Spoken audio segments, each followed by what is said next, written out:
Just like that. We'll do it live, Steve. We'll do it live. Woke up at 5 a.m. Oh, Checked the futures. Said, "Oh no." And I've been well, watching more news, Spencer. I have good news on that front, which is we're off the lows for everything. Yeah. I was just saying to the guys on our morning meeting, probably another day like yesterday. Yesterday, incredible. We talked about it on the show. We said, don't be surprised if these things turn green. Probably going to rally them. And it was a great day for the market. Some things did a lot better than others, but overall, no big sell off. And then again this morning, NASDAQ was down 2.5% when I woke up a couple hours ago. Already gotten a lot of that back. We'll see. Do they dip them and rip them again today? The problem here, Spencer, is we're officially in crazy town. A wise woman once said to me, and she was actually talking about how to deal with the crazies and the werewolves of New York City. I lived there for a short period of time. She said, you don't fuck with crazy. Mm. And it's great advice. It's always stuck with me. And I think it applies to this because the United States right now is not dealing with a foreign government that is driven by sound logic or rational thinking. We are dealing with a terrorist organization that is driven by religious zealotry and, frankly, an unabashed hatred for the Western world. So a lot of people say, oh, they won't shut down the Strait of Hormuz. That would be crazy. Well, they're fucking crazy. And they're willing to die for this crazy. And that's hard for the stock market to price. And that's what you're seeing. So I think you're going to see more of it. Well, what was the stat that I saw yesterday? That 10% of global shipping traffic is currently backed up because of what's happening with the Strait of Hormuz. So the way I understand it, Iran came out and said Strait of Hormuz is closed. And now we're coming out and saying, no, it's not. I would stay. And what the fuck is a cruise ship doing out there? Is my there's a cruise there's a cruise ship out there? Why I didn't see that. Cruise ship. They're talking about how this affects tourism. Who goes to these places? No offense. All right, that's funny. This whole situation, not funny. That is funny though. I would be shit scared if I was stuck on a cruise ship in these waters right now. The hit to Iranian tourism is going to be a big one here, I think. All right, you're seeing it. The airlines are down.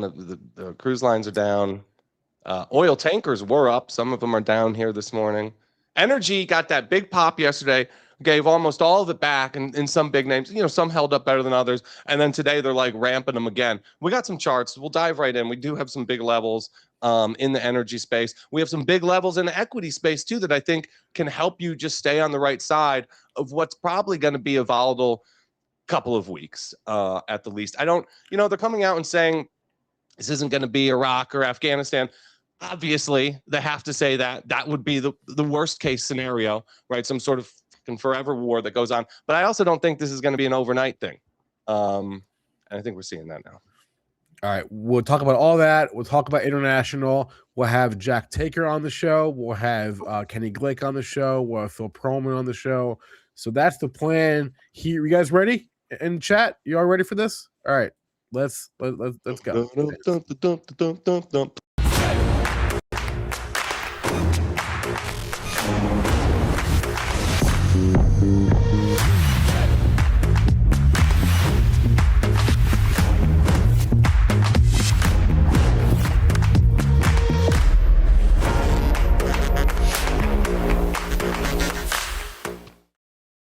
All right. This is the morning show. Here we are, Spencer Israel, Steve Strazza, Stock Market TV. Welcome, everybody. Good morning. David says the Apple Dumpling Gang is running this administration. David, nobody under the age of 60 understands that reference, just so you know. I do, but I'm weird. So, all right, let's talk about it. State of the markets here. I'm not even going to run the bumper. Where do things stand? Futures, as Steve mentioned, all pretty much down this morning, with the exception of let's see, the 10-year is actually up, the dollar and oil, and everything else, equities, domestic and international, commodities, crypto, like I said, with the exception of oil, all in the red. That's the story here, right? But off the lows. Okay. So what's leading the way here? Nikkei down what 3%? What's South Korea almost 4%? What else we got? All of the big volatility, all of these big moves that you're seeing, because you're right, Spencer, international stocks are getting rocked out here. But you could have seen it on the charts, right? The big blast off in oil. We saw it on the charts. We saw that forming over the past couple of weeks, months, right? The big sell-off now in international equities.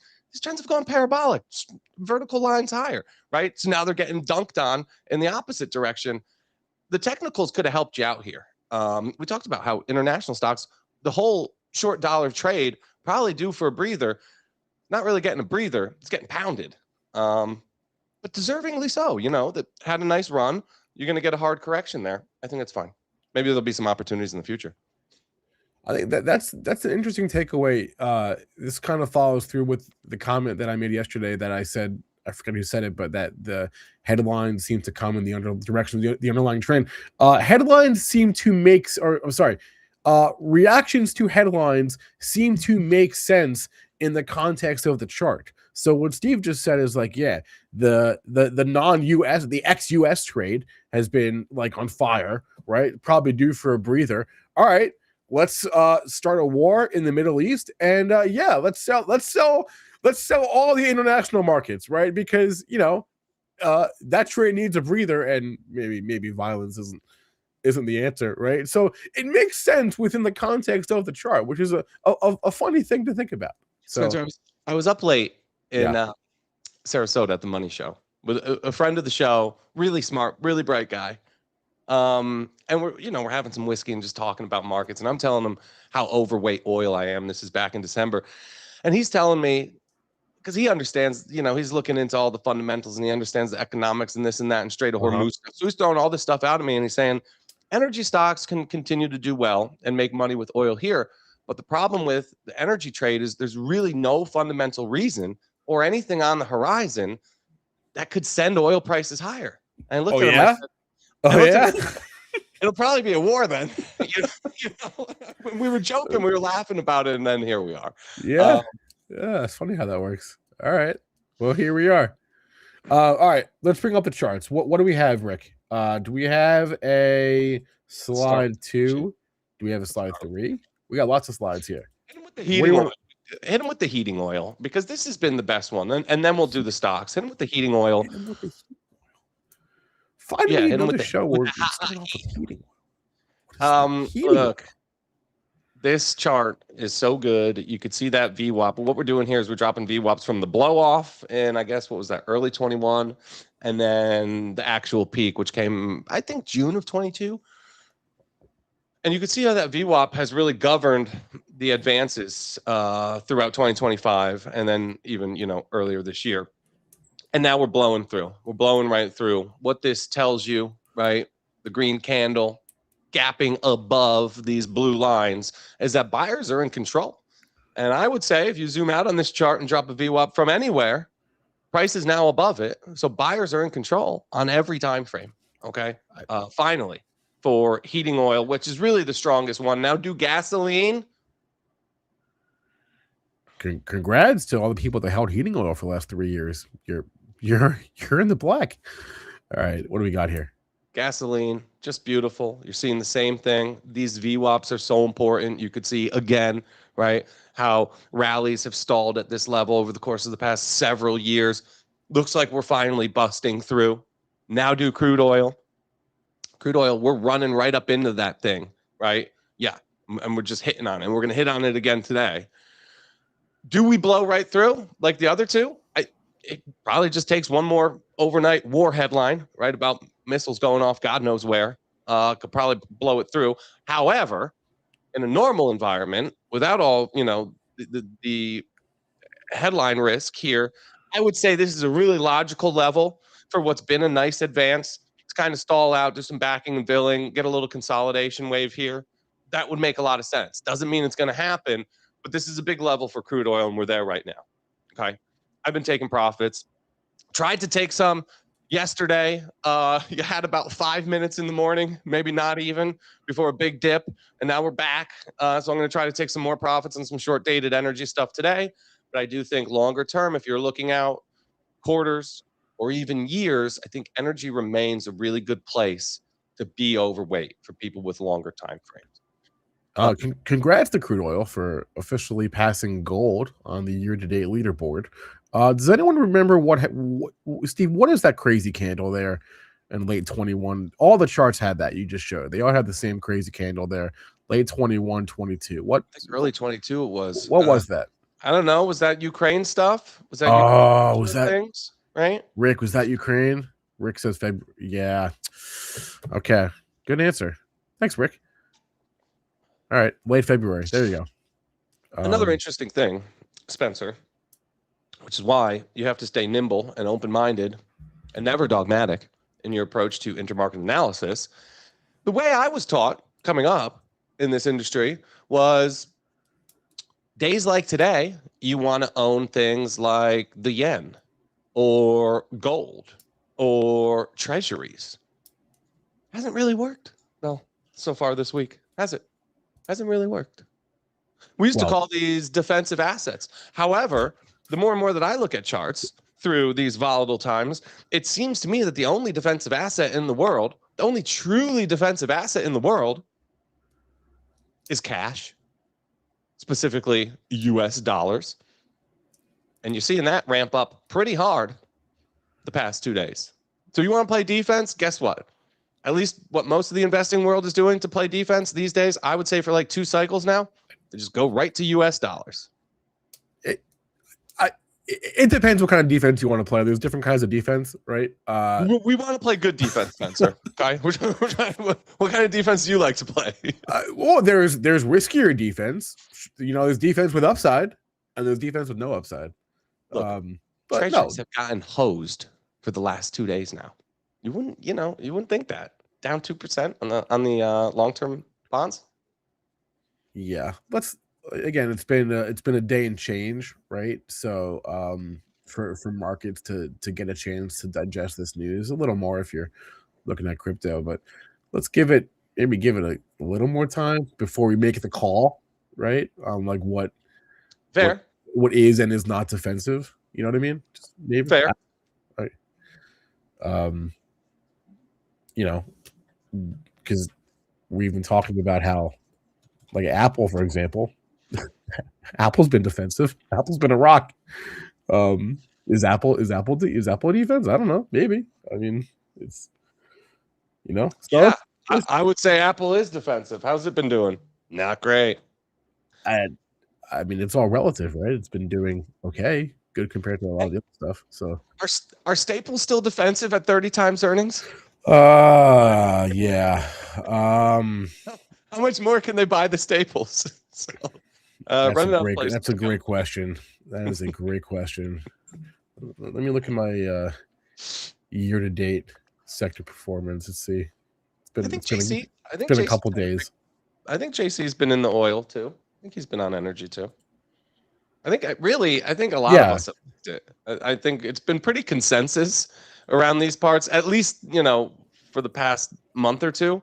Maybe not going back to last year, but it's been a consensus trade for us, which is good because we're surrounded by smart people here. You don't want to fade these guys.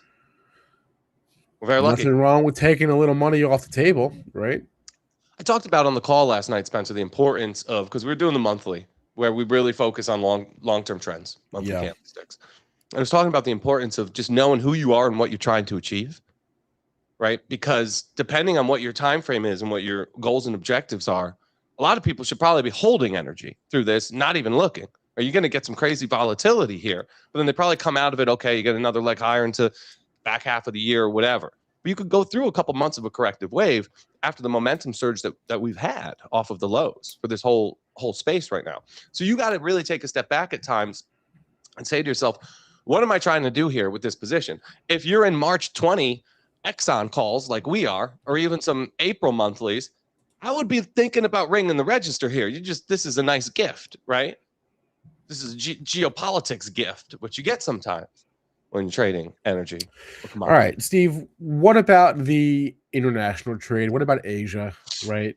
Japan been awesome, right? Not so awesome this morning, but like I said, it's been It's been 2 days now. What is it the same? Is it the same playbook here with this trade as it would be with energy, which is you've had a great run. If you're in it, congratulations, take some profits. Like I said, on the energy, it depends, right? Are you in short dated calls? I would be looking to ring the register for sure. If you're in short term positions, but if you're in leaps or common stock, and you're watching this long term trend, this giant rectangle breakout, 5-year consolidation, whatever, 4-year consolidation, just now resolving higher. I would say go watch the monthly call. We talked a lot about it yesterday, kind of how to determine that difference and how to act depending on what you own and what you're trying to do. And I'll tell you, these cryptos look so good. We're not done yet. We went like 20x on some Coinbase calls last week. I think we'll get more. We dipped our toes in to a little bit more crypto. I can't get enough of the crypto here, Spencer. If this shit just passes by, you're looking at the cryptos. They're not going lower, just like we talked about yesterday. Spencer, did software make a new low yesterday? I didn't look. Let's look now. Frankly, these softwares, cryptos, these things really bottomed from a market internal standpoint, especially February 5th was really the low. So crypto, you just can't get enough. Been killing it in the Coinbase calls. The conference call that Steve was referring to is for the members of All-Star Charts Premium. If you're not a member, just go to allstarcharts.com. You can sign up. 2 conference calls every month, one at the beginning, one at the middle, and the latest call was like last night. So a really good exercise of zooming out and looking at the markets from a zoomed out perspective and not getting stuck into the weeds, which we kind of all tend to do on any given day. So great exercise. A lot of long-term monthly charts on that call. To me, the story of the day is Asia, right? It's South Korea, it's Japan, right? That seems to be where the ground zero is for the moment, right? I'm looking at Samsung. I'm looking at C Limited. C is getting punished today, down 15%. I think they had earnings, not their fault. Tough day to report there. That's right. That's right, Brian Harris. How about that UConn Husky defense? Spencer, did you catch the game against the Johnnies? 17 and a half minutes, the last 18 minutes of the game, they could not make a field goal. Have you ever seen? Actually, I watched the last 3-4 minutes of game time. So I did watch the end because it was close. Then they won by 5, but it was close. So you're talking about the girls. You're talking about the ladies. No. No, I'm talking about the men. We just whooped St. John's. It was a historic beatdown. Oh no, there was another game. Wasn't there another game? I'm talking about 3 weeks ago. No, there. There was a game on Saturday and Sunday. Oh, you're talking about we played Seton Hall. That was too close, way too close for comfort. What a finish though, right? Down 8 points, big comeback. Caravan, ice cold. Okay, ice cold in his last game with the Huskies, I think.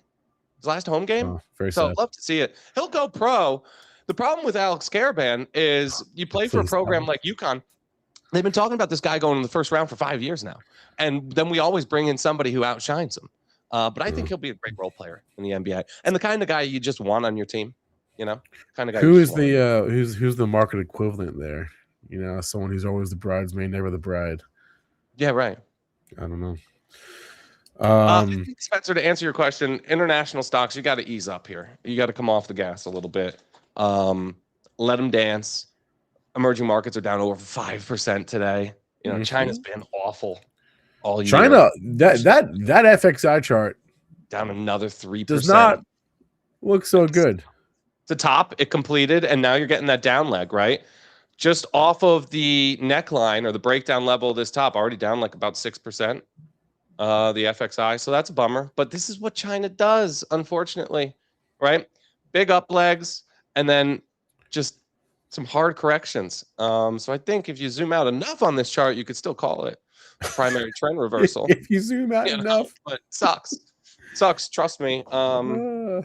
Had to reduce the bob and the bide. We talked about that weeks ago. Cut those in half. But we'll be back. Yeah, so that's Tesla's great, Matt. The Tesla's really good.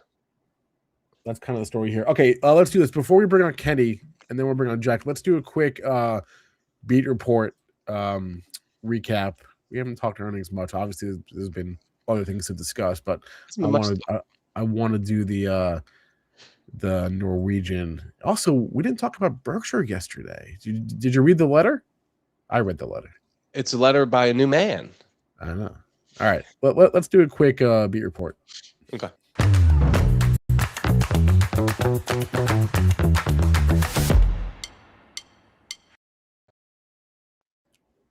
So this was from Norwegian reported what, Friday, right?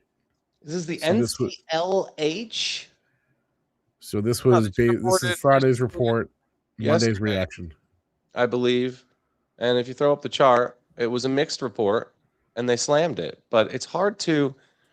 The problem with this, and this is why we adjust for the broader market. But it's not just getting slammed on earnings, right? So you got to kind of dive in and understand what's going on here. This thing got sold off with the whole Middle East tourism their fault. Sell off, I guess, the past 2 days. But yes, the trend has been that this one's getting punished after earnings for quite some time now, and just can't get through this shelf of resistance quite yet. A lot of these looked good. The airlines looked good. The cruise ships, like CCL, if you zoom out on that, you're like, oh my God, what a beautiful base, right? But they all ran into some logical levels and have been getting sold pretty hard, airlines included. I feel like I've never had success trading, or really never tried owning these stocks, but never even had success trading them. Just a tough bunch here. So I think for now, this travel stuff's got to be on hold. You're seeing like the booking companies get hit hard too. Again, I don't quite understand that. I don't know how much of their business could be over there. But that's what's going on. So look out for the Norwegian cruise line. Not getting it done, not completing the space, at least. The booking trade, like if you're talking about like bookings.com, that's also a software trade. So they've got two things working against them here, which is absolutely, economic uncertainty, and you can be replaced with an AI agent that I vibe code tomorrow. So yeah, you're spot on. And I think this one actually makes sense, Spencer, right? I've been coming on here and saying this is ridiculous for a lot of these software companies, but why can't I just ask my chatbot to book me the optimal trip? Like, why is that not a thing yet? And I know people are like, oh, you could do it. I've tried. It's not great. It's not great. They don't do a great job. But that should be a thing, like very soon, you would imagine. Somebody's going to disrupt these guys. But yeah, booking, that's a big top. And then also throw up the venture global. This is another one. And this is why we don't just take these earnings reactions and earnings scores and say, oh, that's what the market thinks of it.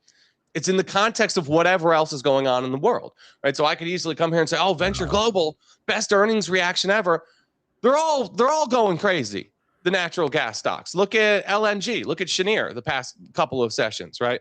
So they just happen to have earnings through a time where this stock would have been ripping anyway. So we have to kind of discount this incredible earnings reaction because it's not just earnings. In fact, the real driver is something totally different.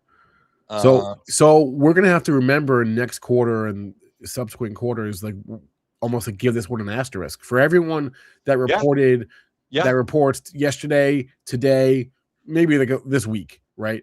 Is asterisk, because it's like Barry Bonds, dude. We could put you in the Hall of Fame earnings reactions, but you cheated. Well, most of them are not going to go up though.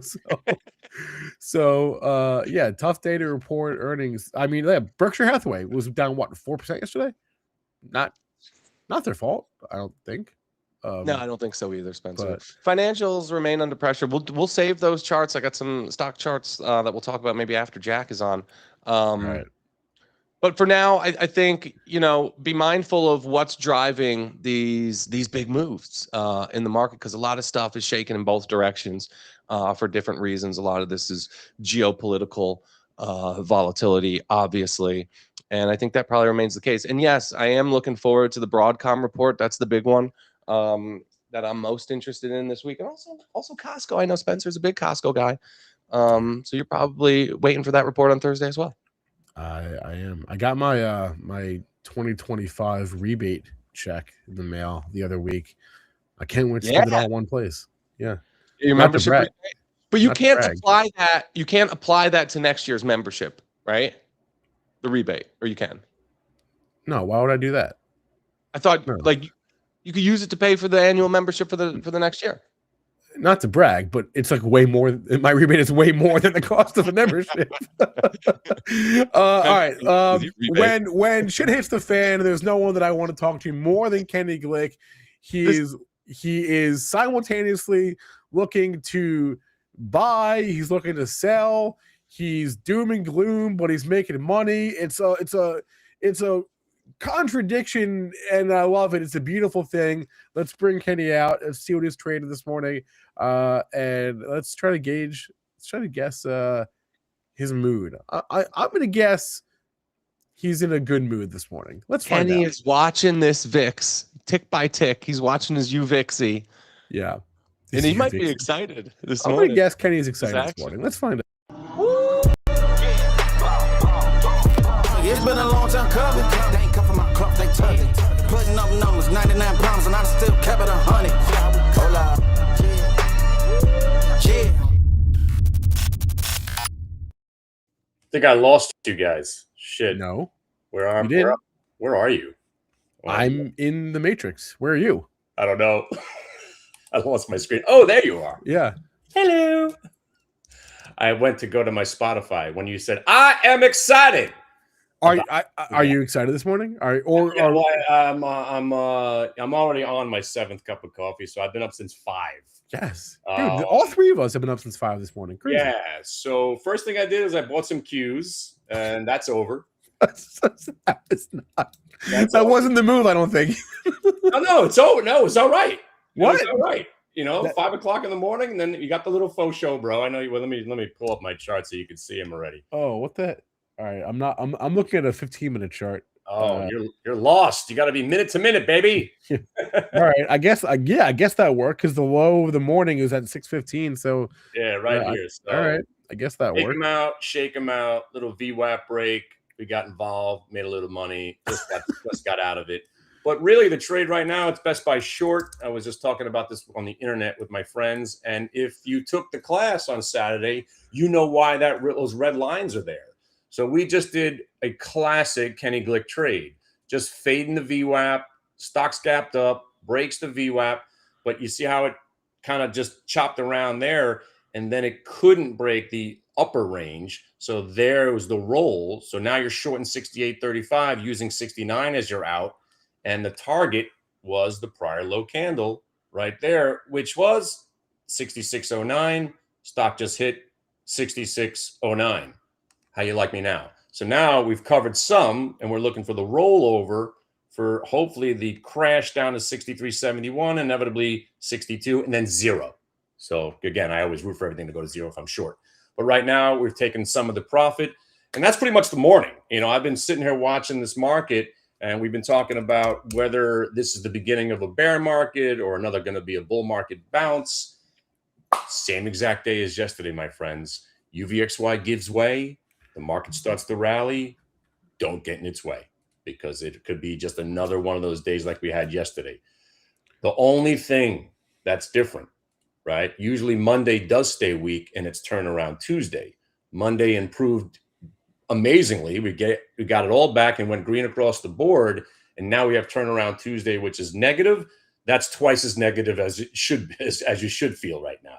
So when that relief rally completely gets obliterated, which is what's happened, that's twice as bearish. So right now, if this market puts up a fight, I wouldn't be surprised, because it's just the most resilient market I've ever witnessed in 30 years. But I think we're going lower. And again, I still think I'm going to be right about this QQQ trade. And again, if you are, again, I'm liquid right now, so I could be right or wrong, doesn't matter. I do think we're about to give way. So here's that 9-month VWAP I've been talking about for the last 6 months. Bang, began the new rally, held it to the penny, Once we break under that 9-month, which is really right here, 593.78, I do believe we're going to go back to the yearly, which is just another, 30 points down. It's really not that big of a deal. Let's just get this done already. 564 on the Qs, maybe even today or this week, or if they're going to make us wait till March 18th, 19th, and 20th. But if that gives way, then we're in trouble, because then the bear market is here.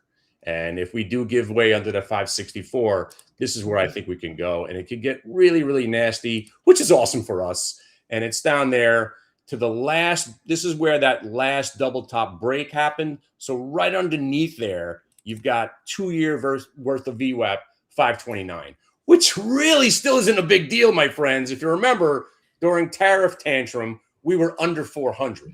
So think about where we came. Does it not look just equidistant, right smack dab in the middle to you? Of course, because that's where we're going. And by the way, Bitcoin is zero. There is no safe haven. So wait, a couple things. First, yes, March 18th. That's when you said that we March were gonna... 18th was going to start the exodus, but I think this little war thing got us going a little bit earlier. But if we don't recover, the crash is still on the table. March 18th, 19th, and 20th. Okay. It's going to start on the 18th. 19th is going to give you that false sense of maybe it's not going to happen. And then the 20th, there'll be a massive run to the exits across everywhere. Bitcoin at 30,000, silver right back down to $50, gold to zero. All right. Mass exodus. There is no safe haven. Be careful, my friends. The second thing is UVXY, Kenny, at its highest point since December 10th. So Right. That's not bullish. Right. So if you have UVXY, and again, this is the linchpin, my friends. If UVXY gets over 50 again, bear market. All right. But let me show you something. Wait. Then needs some caveats. It has to stay if there. You're above this 50, let alone even gets to 50, and it could get to 50 today. But if you get over 46 right now, so yeah. If this thing consolidates and starts to go higher, the bear market is here, no matter what you think. And again, I know the guy on the internet just said, but I thought you said the market never goes down. Inevitably, it will go back up. That's what's going to be awesome about all of this. Inevitably, going to go back up. But right now, the day trader, and again, I've been having this debate on Twitter. The swing trader, he says, can sleep at night. The guy who's selling naked puts is comfortable in his bed. Good luck. What are you, nuts? The day trader, I slept like a baby last night. I woke up this morning. Oh, look, I'm liquid. Let's go to work. Are you nuts? I'm never owning a stock ever again. And right now, my whole portfolio consists of naked calls on the AGQ, the QQQ, and 200 shares of Rambus. So, like I said, walking contradiction. It's a beautiful thing. Right. I got a purpose here. You give me the Qs back at 400. I'm in. But give me 400. I love it. In one breath, we're going to crash in 3 weeks. In the next breath, I only own naked calls on the Qs and silver and whatever else you just said. So. Yeah. Well, that's my whole portfolio. I got short strangles, basically, Okay. selling massive premium on each side. But I don't talk about that a lot because not everybody could do that. Plus, who wants that exposure, right? But I'm naked. I sell puts and calls so far out of the money that it's ridiculous. I just wait to collect the premium. But right now, I've been shorting the AGQ. I've been shorting the AGQ to hedge my vast amount of silver that I have. And if you guys have been shorting AGQ with us, man, oh man, it's been a great trade. Premiums on AGQ options are ridiculous. Sold some contracts, 300 points out of the money yesterday for $50. Sick. Someone's buying that. Somebody's buying them. Somebody's buying $620 calls from me for $50. Cool. So good luck with that. Listen, if you too are up at 5 o'clock in the morning and you need someone to keep you company and trade with you, Kenny is up doing his thing on hitthebid.com. He's there every morning. He trades in the pre-market, trades through the open, and is doing it every single day that the market is open. And I'll be sleeping by 11, so it's a great time to be alive right now. By the way, if you're short in Best Buy, let's go. We got another, hopefully 3 or more points to go. So let's get paid, y'all. You're shorting Best Buy. I thought yeah, baby. I thought Best Buy was because it's up 6%, so that would make sense. Go, right. All right, cool. All right, and again, same thing with Target, same exact trade. Here you go, Target. Just before I leave. Again, this is what we do. This is VWAP trading, earnings reversion trading at its best. Gapping up a stock, breaking VWAP, and having it tank back down the prior day VWAP. That's what this trade's all about. All right, rule of thumb. If you see a headline on CNBC that is bullish, like Target this morning, assume Kenny is on the other side of that headline. Exactamundo. Exactamundo. All right. Be careful out there, folks. It could get really, really nasty. UVXY above 50, bear market's here. And that might stay for actually like 2 or 3 weeks. I know, crazy times. Woo. UVXY above 50. So UVXY is at 45.5 right now. All right. 50 seems a long ways away to me, but even I guess not. It was at 39. What was it? 30, it was at 40, 39 yesterday. So, all right. I guess we'll see. Hey, let's bring on today's guest. We have Jack. Oh, what's up, Strazza? A quick announcement, a little Yeah. public service announcement. Sure. Kenny is the best day trader I've ever met. I'd be the first one to come on here and call somebody out for not being real. This guy's an absolute freak. So go in his room and check it out. And if it triggers you, that this is what he does and that he's good at it, I would just keep your nasty comments to yourself. Also, we're running a fucking business here, not a charity. So yeah, we do sell subscriptions because we got 30, 40 employees to support now. And Kenny and I can't pay people salaries out of our trading gains, frankly. So we are here to make money. If that bothers you, I would just leave and never come back. Well, this is the beautiful thing. We don't get any money from advertisers. We do basically zero advertising, which enables it. Frankly, it frees us up to talk about whatever we want, whoever we want, whatever we want to. We don't have conflicts in that way. We're not taking money from some shady crypto exchange, at least not yet. No, just kidding. But we're not, right? We don't get kickbacks from Citadel. Right. No, we don't have any conflicts like that. And so the subscriptions, yeah, of course we sell them, because a wise man once said, if you're good at something, never do it for free, right? Kenny's really good at what he does. So plus he's put in a lot of work over the years in developing some indicators and that stuff is valuable. So if that's not for you, I respect it. It's not for you. It's not for you. But it's for some people. And we could also just remove you if you continue to be a nuisance in my chat. All right. All right. Well, let's bring on. We got Jack Tater here, and he sent over some charts, and he was with us down in Miami, and we had a great time. So yeah, we'll talk about it. Let's see what charts are on Jack's mind. Jay, we've been friends for a long time. Make the call. I mean, this is pretty professional, guys. Nice show you got going here. Jack. Hey, good morning. Good morning. How's it going, guys? How are you, buddy? It's going. Woke up at 5 a.m. this morning. Hey, everybody's up at 5 a.m. this 5 morning. a.m. club. Yeah. By the way, wearing the shirt today. Oh, wait a minute. Got the shirt going on. Way to represent. Absolutely. It's a good There reminder we go. right now in these volatile times. Absolutely. Jack, do you do anything different? When volatility strikes like this, you get the war headlines. I feel like it happens every couple of years now. Do you change up your process? Do you start thinking about things differently? Maybe do something with position sizing or tighter stops. How do you kind of navigate these moments? Yeah. So I'll keep a little bit more cash, and I will position size a little bit smaller for this. Also, I think rotation right now. I mean, I think we've seen it the last 3 months or so. Just stay with where the market's going, right? And that's a perfect one for the RRG, the relative rotation graph. I mean, you see what's working, and I would consider that the defensive part of the market has been working for at least 2 or 3 months now. Things like utility, staples, energy, materials, right? And what hasn't been working? What's lagging? Technology, financials, communications, discretionaries, right? So if we can stay, on the right side of this graph, I think we're more likely to make money, and that's all we try to do, right? Make some money. I love that. What are you seeing when you run an RRG or some of your relative trends? It's energy and what else? Yeah, I mean, utilities really struck me, and now healthcare is really starting to perk up. So I've been noticing that. That's it's been kind of hard to trade healthcare, at least for me. But is this a daily, Jack? This is for the month. This is a monthly RRG? No. I'm sorry. This is over the last month. A daily with a whatever 21 trading day period. Yeah, exactly. Yeah, and so. Yeah, so now I think healthcare is starting to, especially pharmaceuticals, is really starting to look good, and materials, especially in the food, like like NTR and like the fertilizer type stocks and that kind of stuff. That's starting to, that's kind of like that staple materials. Which one are they really? Type of trade. Yeah, there we go. Pharmaceuticals. If we could break this trend line, I think that looks pretty good.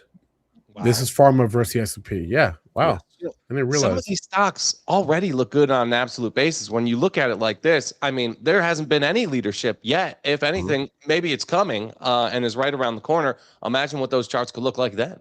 Right. Absolutely. And when you dig into specific names, there's things that are starting to really look good. And then like Teva, now it's gapping down a little bit this morning, but man, if it can hold that support area, I mean, that looks on a risk reward basis. Now, we don't know if this is going to work or not. No idea. But if it can hold and break the trend line, it's a reasonable trade. Somebody that we worked with, shared a video over the weekend of Stan Druckenmiller doing an interview with Morgan Stanley. He talked about this trade, Jack. He talked about the Teva trade and why he got long. I guess it was a couple of years ago. I don't remember if he's out now. I think he took some profits already, but he agrees. Well, or his people agree, right? So great. They basically changed their whole business, is from what I understand. They were a generic drug company, yes, and now they are not anymore. They do both, right? So kudos to them. This was a dog for a long time, and yeah, that's a nice base.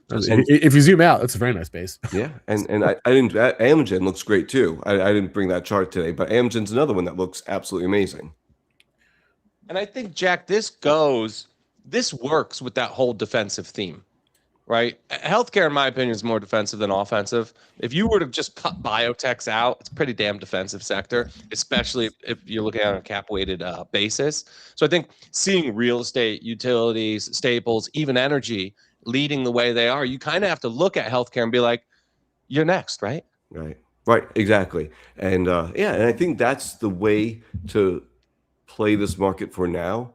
Now, I do think, and I know you talked about this last week, Strazza, that if we lose the mags and they really start to break down from here, I think they drag the rest of the market with it. I don't think the market can hold itself up. And I know that the advanced decline line and JC's argument on that, but they're just so massive. I think they pull everything down with it.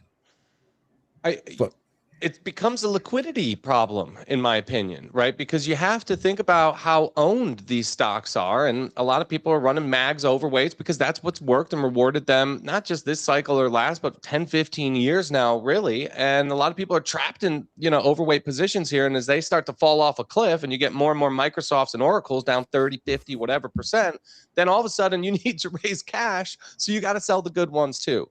So I couldn't agree more with you. I think that this is the mags right here. This looks like the mags.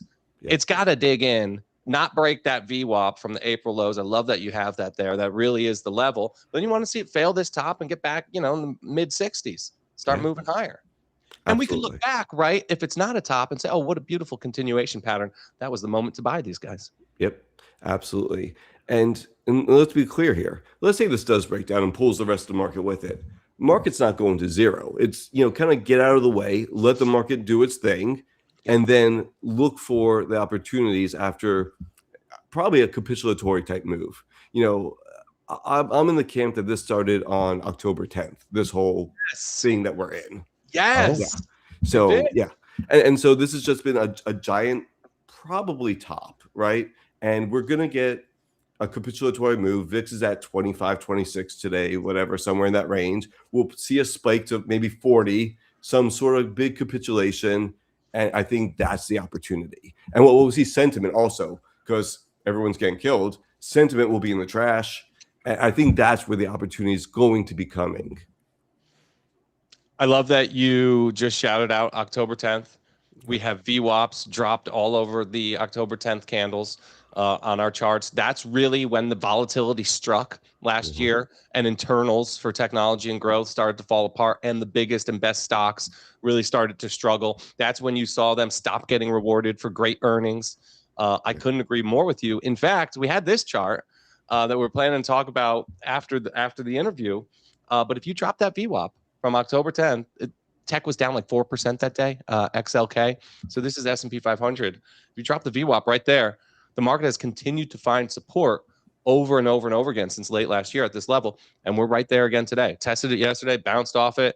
If that breaks, I think you got to expect another 5-6% of downside to the other VWAP that I know we all have on our charts, which is from last year's lows. Yeah, I totally agree with that. And let's be honest, 6% on SPY in some of these names, it's going to be 3 times that. So you're talking about 18 to 20% in, if you're in a growth stock, and that's the mistake people are making, especially with on X and social medias in general. They're following all these people and they're posting all these charts and all these setups, but they're in things that worked a year ago, things that just, and they get caught in that cycle, and then they're like, well, trading doesn't work or technical. Now you're saying in the wrong parts of the market. I think, I spend a lot of my time looking at what's working and what's not working and the health, because that's like 70% of what we do. Finding setups are easy. So, a lot of these commodities trades, it's not just energy, but the base metals are working. Obviously, precious metals, that's no secret. Agriculture starting to wake up. Are you doing things, throughout the materials sector? Yeah, I like ConAgra off the bottom. I got in that yesterday, actually. Yeah. So it's I like the versus the 200. A lot of the moving averages are starting to line up and show support around. I think it was 16. I got to pull it up. And that's really the pattern in materials that we've been looking for. It's that ConAgra. Like you see that. It's like a multi-quarter base, really nice. And a lot of stocks have already come out of it, made some nice gains. So like when I'm flipping through my charts and I see that kind of a setup, I want it. Dow looked like that not long ago. A lot of the chemicals names coming out of these nice little bases. That's been a good pattern for months now. Yeah, I like how it retested that kind of like breakout area and held, and now it's starting to recover from there. I love when you can see where the support really is showing up. Yep. So, that's a good one. Jack, would you ever buy like a tactical like ETF, or are you just sticking to this? You're drilling down on the stocks. No, I'll buy ETFs too. Like Move right now looks, if you want to kind of take a step back and look at the agribusiness as a whole, I like Move. That's one of the nicer looking ones in this field. So yeah, nice little flag pattern is showing up right there. Move looks great actually. Yeah, and that's what the best ones are doing. When they come out of these little bases, you could see it in Moo. It came out of this base at, 75-ish, up 15%. Yeah. And it's holding nicely. So as the market really looks terrible, this looks as bullish as it come on this flag pattern, right? And then I drill down from here a lot of times, but I could buy just, a liquid ETF like Moo, and that's absolutely fine for me. That's a huge move for an agricultural fund. They've been lagging for a long time. Finally, caught those rotational tailwinds, and been a good place to be lately. All right, what else, Jack? What else? You want tickers? You want names, or what do you want? Whatever you want. What you like or what don't you like? Yeah, I mean, so I think right now, I'm really thinking about where's the risk in the market. And I think the risk is over trading. I think that is where people are going to get chopped to hell, and that ruins not only your obviously your portfolio capital, but it ruins your mind from being able to pull the trigger if we do see the right setups coming 3 weeks, 4 weeks, a month from now, whatever, You're already exhausted by getting chopped up. Yes, exactly. And then you start to shift your strategy and you say, this doesn't work and that doesn't work. You change your time frame. You don't even know what your time frame is anymore. Right. There's problems that arise from this over trading in a choppy to bearish maybe market. This is great advice. Everybody rewind about 30 seconds and listen to that again. Yeah. So that's what I'm trying not to do. You know what I'm saying? Don't overtrade. That's a killer. Absolutely. Act like you're going to be here for a while, Seriously. Pace yourself. It's funny because when the market is good again, and we know there's times where the market is absolutely great, like you got to be able to buy, right? On whether, Buffett said his blood in the streets or whatever you want to call it, you have to see where the signs of, okay, it's so bad, now it's good. So that's how will you know that, Jack? Yeah, so I look for things like a huge VIX spike, a VIX to 30 plus, 35, 40, it could be that. It could be sentiment on Twitter is actually pretty good. When you look around and everyone's telling you how the market's going to zero, you know what I'm saying? Like bells should be ringing in your head. Sometimes it's me. Sometimes it's like, man, things look absolutely terrible, man. Things are going to get so much worse. And then that's almost a trigger to myself saying, wait a minute. You know, if I'm thinking like this, probably everybody else is thinking this too. So then you could try to fade yourself at that point, right? It also depends on the time of day. If you're Sunday night, Twitter is like crazy town Twitter, right? Because you know, futures are open and people are going to overreact to whatever happened at 8 o'clock at night on a Sunday, and there's a whole weekend of headlines to digest in the matter of an hour or two. So absolutely, I've been thinking lately, like as I look through the Twitter, because I'm seeing the same thing, Jack. A lot of bullishness out there. I'm like, did they fuck with the algorithm? Like, why am I not seeing the crazy people? Where are all the miserable folks? Yeah, they're out there. I think it's about denial. My Twitter. Yeah, a lot of denial out there of how bad the market. I mean, again, I'm not saying about in the right parts, the market's been pretty good actually. Yep. But if you're sticking with last year's trades, how bad or how hard those trades have been, you know, on almost any time frame, you know, it's been tough. And again, people will point to a couple one-off stocks and point to those and then extrapolate that to the rest of, let's say, the sector or something like that. And I think there's a trap there. I think there's a trap there that you could fall into. Jack, the chat loves you. Jack is one of the best follows on X. I agree. Osprey Knoll and somebody else saying that they love your summaries or what, like maybe your video wrap-ups that you do. Yeah, appreciate that. Thank you guys. Awesome. Alpha Chart 365. Here, Jack. I will drop your handle in the chat right now for people if you want to give them a follow. Info. There it is in the chat. Alpha Chart 365. Jackie, what was your favorite part of hanging out in Miami? Was it the boat? Was it the charts? I mean, the boat was awesome. Love that. But you know, I love the way that you guys open it up. And not only do you guys present, obviously, your presentations and ideas, and then you go around and you talk with the room, and everyone is throwing out ideas, and then you guys are pulling up those charts and talking through them, and I thought that was really great, the way that you guys collaborated with everybody out there. So we're fantastic blessed job. because the human capital in that room is hard to ignore. So, you know, we try to keep these things like discussion based as much as possible because we want to hear from everybody and we get some great, you know, discussions and conversations going. And that I agree, that is the best part. Yeah, that was fantastic. But you guys put on an amazing event out there. Really appreciate you guys having me out. Shout out Spencer and Mary. The boat ride was a little long for me. I was wondering if we were ever going to get off of it. I think at one point Casey was told him to go back. Yeah. Oh, that's why I thought so short. All right. Open bar was nice though. Sure. Yeah. All right, Jack, it's been a pleasure. Thanks for hopping on today. You got it, guys. Take care. Good seeing you guys. All right. Bye-bye. Thanks, Jack. By the way, we were in Miami in January, but we'll be in Nashville in May. If you want to hang out with us, I'll drop the link up on the screen right now. It is portfolioaccelerator.com. We keep these events small by design. They've gotten a little bigger, but we don't want them to get too much bigger. We're probably going to cap it at around 30, 40 attendees, somewhere around there. Miami had about 35 people. We want to keep these small. So if you're going to be around, if you're in the area, if you're local, or even if you're not local, and if you want to fly in, use that link, fill out the form, and we'll talk to you because it's an exclusive get together. Yep. We have a great time. Also, I'll be in Miami starting Sunday night for a couple days if anybody wants to hang out. I'm pretty booked up. Okay. But let me know. All right. Miami. Spencer, I can't get enough of it. All right. A couple headlines before we bring on Phil Perlman. We missed this yesterday morning, but the coherent Lumentum thing from NVIDIA. So NVIDIA invested a bunch of money in COHR and LITE. Both NVIDIA did, yes. So both not the best with equity investments. I wouldn't paint them with a broad brush like that. You're referring to the haven't been the best. Go look at the 13Fs. What the hell was that ticker? Wait, what was that ticker? Messenger. Soundhound? Soundhound. Thank you. That There was not entirely their fault. They were forced to disclose that investment. People thought it was a new stake. It wasn't. The stock went on a crazy rally through no fault of their own. Then it got cracked because that's what happens.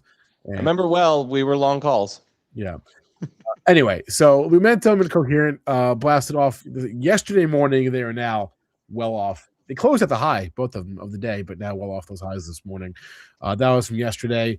The Best Buy, which Kenny is short, they had their earnings this morning. Their report seems mostly good. We'll talk about that with Jeff Mackey, but the initial reaction is good.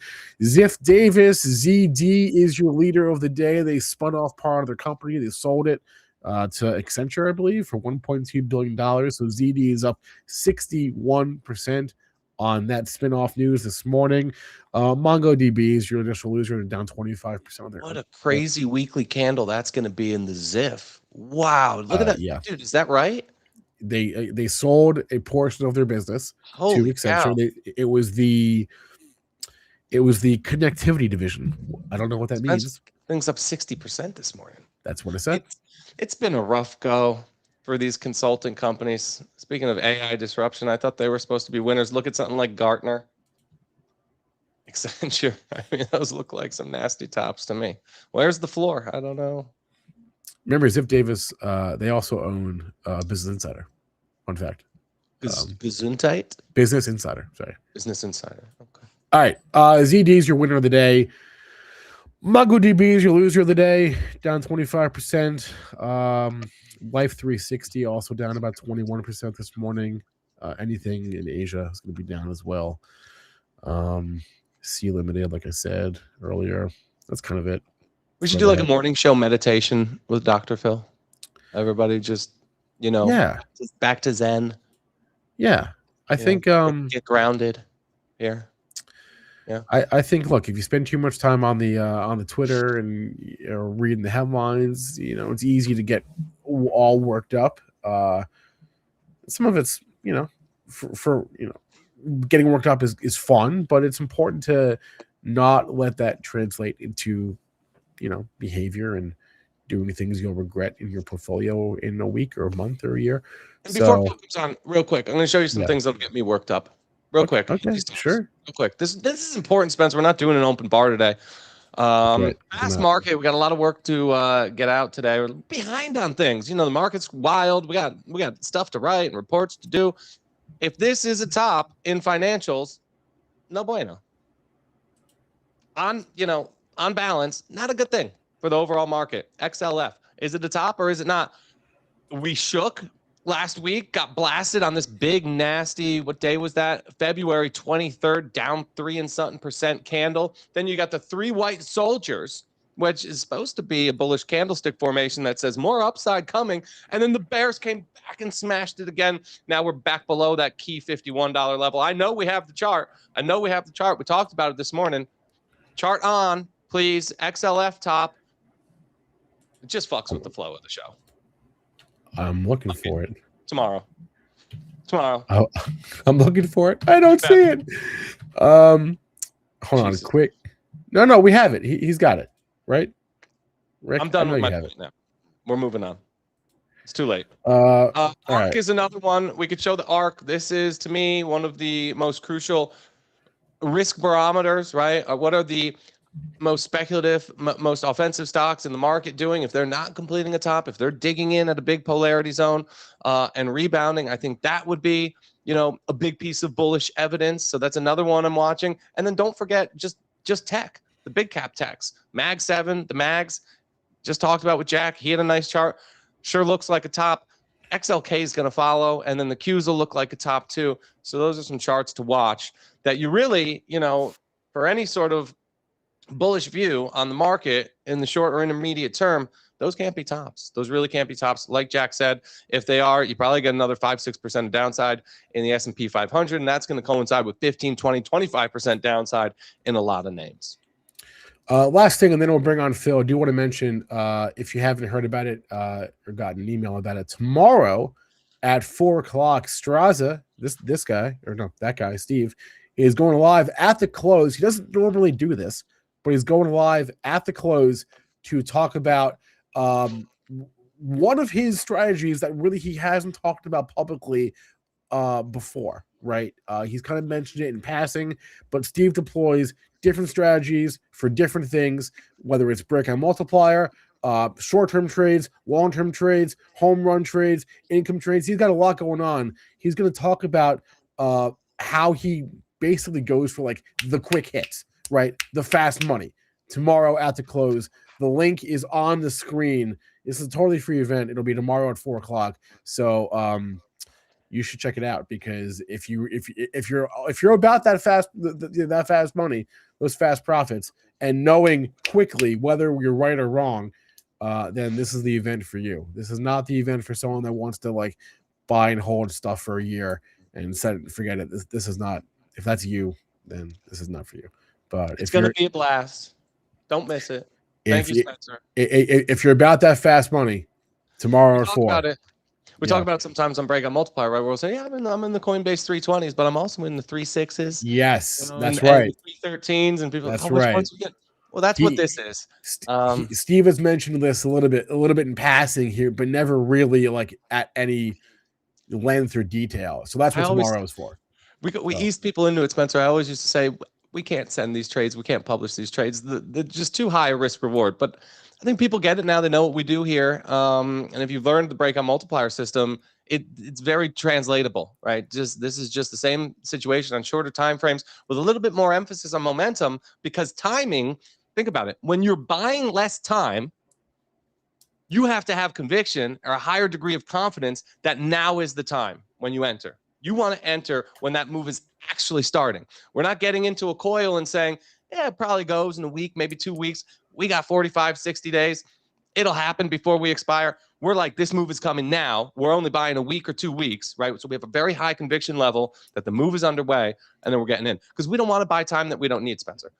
Time is expensive. Time is expensive, and I don't want to pay for a second more than I need. Time is money. And on that note, let's bring on Dr. Phil Perlman. Sandra Bella is a beautiful name. I just love that name, Sandra Bella. Yes, of course it'll be recorded. Everything is recorded. We record. This is being recorded right now. It's all recorded. Life is recorded. They're watching us. They are.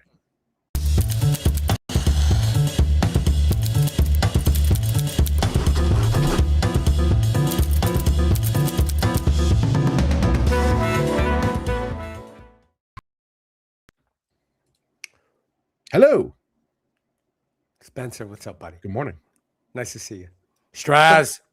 Phil, talk us off the ledge here. Who's on the ledge? Here's the thing. Okay, I have this is the perfect conversation for this morning and for the conversation that you guys have been having. Although, so here's the deal. We are in a wartime environment. We've been here before, okay? I've seen it all, right? I mean, Iraq, just how long ago? 5 months ago, 6 months ago, we were bombing Iran. Yeah. Wartime environment. Everything is noise, except everything is noise. Everything you hear, everything, all the analysis, all the news, no matter what anybody says, any politician comes out and makes an announcement. Yeah, everything is noise. We've known that forever. It's a fog of war. Okay. As a matter of fact, we live in a very noisy society already. So it's like noise on top of noise. There's only a very small number of things that are not noise. And one of them is steak and eggs, but that's not the conversation for today. Steak and eggs will never do you wrong. You go any diner at any time of day, you order up some steak and eggs, you're good to go. You cook up some steak and eggs. You have steak left over from dinner last night. You make some scrambled eggs, steak and eggs. Right. That's one thing. Number two, and this is the beautiful thing about stock market media, all-star charts, Strazza, JC, obviously, Spencer, and the whole crew, is that price is signal in every environment. It will tell you everything you need to know. It will tell you, are we in a bullish environment, a bearish environment, or a choppy environment? It will tell you if volatility tells you to take more risk or less risk. It will tell you how to manage your risk. That's all. That's like the alpha and omega right now, right? Price pays. Brian Shannon, and in this environment, that's more important than ever. Everything else, noise. Even your own sentiment, even your own view. Like if you're a lefty and you're thinking X, or you're a righty and you're thinking Y, all of that, you're biased. You're all biased, right? Price is the only thing that is signal in this environment, along with steak and eggs. I love this. You make a great point, Phil. We're always weighing price more than other things in our analysis, right? Some of us more than others, but we're all, if you asked anybody here that works at All Star Charts, JC, myself, any of the guys on the analyst team, they would say, price is my largest weighting. In these periods, in volatile times like this, you want to even up that allocation that you give when you're weighing the evidence to price, right? A lot more of that. The geopolitical experts who come on CNBC have no friggin' idea what's going to go on in the Strait of Hormuz or what it means for natural gas or oil or this oil company or that oil company or oil services. The market's just figuring it out. And you could watch the market figure it out in real time if you focus on price. Yeah, it's really all there is. I mean, if you just turned every single thing off, if you went full Kaczynski and you just turned everything off, you got rid of the internet, and all you did was, get out a piece of graph paper and look at closing price in a physical newspaper from your library every day, every morning before the open. And that's all you did. You would be able to maneuver this market way better than if you were plugged in, low latency, high speed connection, incredible charting platform, double AI, all of it. That stuff is all noise. All you need is price. And that's incredibly important during these moments, and it's why I'm talking about it this morning. I think that's something that we try to do. We try to always bring it back to the portfolio, to the price, and to making money, because it's if you're gonna make a decision off of what some retired general says on TV about what may or may not happen in the next 3 months, I don't know how valuable that information really is, right? It's content, sure, it might be interesting or entertaining, but it's not gonna, I don't think, make you any money. So we try to bring it back, right, to decision making, the price, the portfolio, all those things, and that's our lane. We try to stay there, and UConn basketball, obviously, right? And those are our lanes. So anything outside of that, to Phil's point, this is really just noise. And use the big levels to help you. Right now, we don't always have this. We have some massive inflection point levels like the ones I was just talking about. So if you want to know how to navigate, when should I get bigger and start to think, okay, maybe we're back in rally mode and we're tradable low is in. Well, XLF's got to be above 51, right? Yeah. When is it safe to maybe wade into tech more? XLK's got to hold this 135. I want to go buy some speculative growths, right? And own the Palantirs and the Robinhoods. We've been sending trades out in the space. That's because ARK is above 70. So you got some really clear, levels or lines in the sand right here. Lean into them and help them help you navigate these volatile times. Hey, Strazza, let me ask you this question. If your internet was broken, and you had absolutely and your TV was broken, YouTube TV was down or whatever, you had no idea what was going on. With those levels, zero idea. Never even heard of the Strait of Hormuz or whatever. I haven't. I don't know what it is. Yeah. The Strait of your mom. No idea. Would those levels be the same levels? 100%. And they would work. And you know what? I would say, give me one more. Give me a chart of the dollar too, because that would help me. That's catching the defensive bids. That would help me, recognize when things are probably cooling down. Such an important point that I'm making today. And I hate to wait until there's a war to have to make it. Sometimes I say it at other times as well, but today it really bears. I have a corollary to that as well. And this is like a piggyback to that point, that really price is signal. Everything else, steak and eggs is signal. Everything else is noise in the whole universe. And that is this, that there is a myth that we live in a complex world, right? There is a myth that the world is complicated. And you can see why that myth exists. If you look around, there are apparent complications everywhere, right? There are unintended consequences, right? So we bombed Iran, and all of a sudden, embassies all around the Middle East, or whatever, unintended consequence. We have no way of predicting that. We have no model for that. We don't understand. All of that is noise. Yeah. The world actually is incredibly simple. You know, I didn't say that first. Confucius said it thousands of years ago, way before me, right? He just said, you know, the world is simple. We make it complicated. It's the same point. I'm just making Confucius's point. He's not here today. And it's that the world is actually unbelievably simple. And so when you have levels, when you have price, when you have a stop set before you get in a trade, that's all you have to know. That's all you have to look at. As a matter of fact, when emotions are high, anybody who is looking at the world as it is, very simple, right? We know what time the sun will rise tomorrow. We know. It's just a little math equation, right? Easiest, simplest thing in the world. We know what time the sun will set tomorrow. Simple math equation. Yep. All simplicity. Same exact thing. Remove yourself from all the noise. I have a challenge for everybody. Get yourself off of social media Wednesday afternoon, Thursday morning. Get the hell off. Stay off until Monday.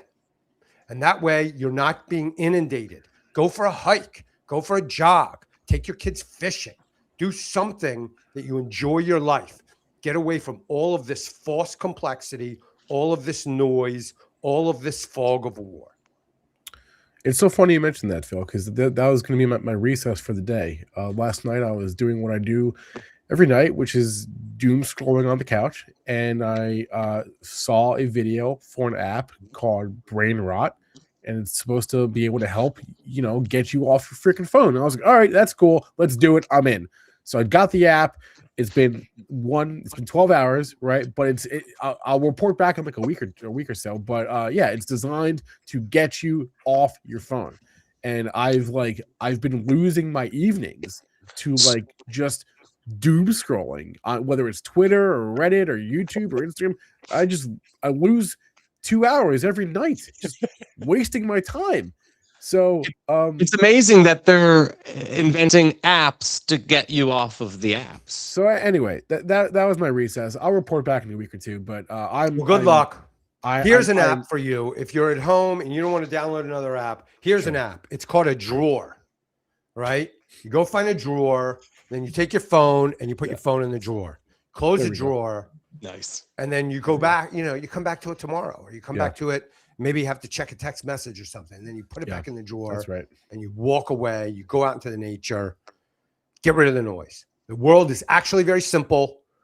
Price is signal. Steak and egg signal. Drawer where you put your phone is signal. Everything else is noise. Steve. Dogs, signal. Steve. I endorse these messages. What, Spencer? You know, didn't you say when you went to the Caribbean last year, you said like you were talking to people and they're like the happiest people. They have no money and they're like the happiest people ever because their life is just so simple and easy, right? I think that was you that said that. I think living near the ocean does that to people, from my experience. Yeah. If you're in a place where you're just forced to stare at the ocean every day, it just reminds you of how small you are and how little your problems probably are in the grand scheme of things. I think there's something there. The ocean is signal. Yeah, no question. All right, so here's the deal. The open bar is closed today. It'll be reopened next Tuesday. Kenny Glick will be live at 11 o'clock, as he is every Monday through Thursday. Sean McLaughlin will be live at 1 for What Are My Options? That is the plan. Thank you for watching the morning show. We'll be back tomorrow. Our guest is the one and only Brian Lund. He joins us on the first Wednesday of every month. That's tomorrow. And then Jason Perez is going to be our special guest host tomorrow as well. So that's what we got going on. Thank you for watching us. If you're watching us on YouTube, I do appreciate the likes, the thumbs up. They do help us. So please, we're at a very low number right now. Let's get that number up. We'll see you tomorrow. Go make some money and YOLO responsibly. Stay safe out there. Adios. Bye, guys. I can't take no loss. I don't even know what it costs.